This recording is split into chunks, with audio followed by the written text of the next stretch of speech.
বারিক বিশ্বাস তৃণমূলের স্লোগান আছে যে বসিরহাট থেকে নিয়ে বললাম যত পড়ার আছে এই বারিক বিশ্বাসের ফান্ডম্যান হলো জিয়াউল বিশ্বাসের সবসময় অভিষেকের বাড়িতে পড়ে থাকে অনেক সেই বারিক বিশ্বাসের ফান্ডম্যান হলো জিয়াউল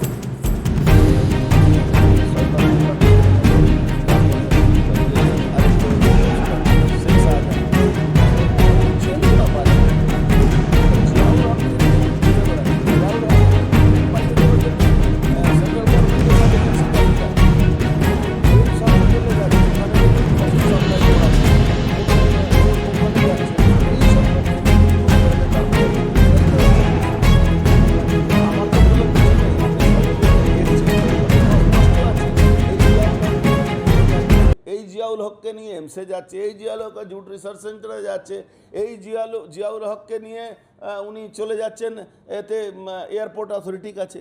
তা কিসের জন্য যাচ্ছেন? এই ইনাকে নিয়ে মমতা ব্যানার্জির কাছে যাচ্ছেন, উচ্চ নেতৃত্বের কাছে জানায়নি, না জানালে কি উনাকে এইভাবে করতো উচ্চ নেতৃত্ব? তা উনি তো অলরেডি ঘোষিত হয়ে গেছিলেন উনি প্রেসিডেন্ট হচ্ছেন, তো কোথায় হলেন?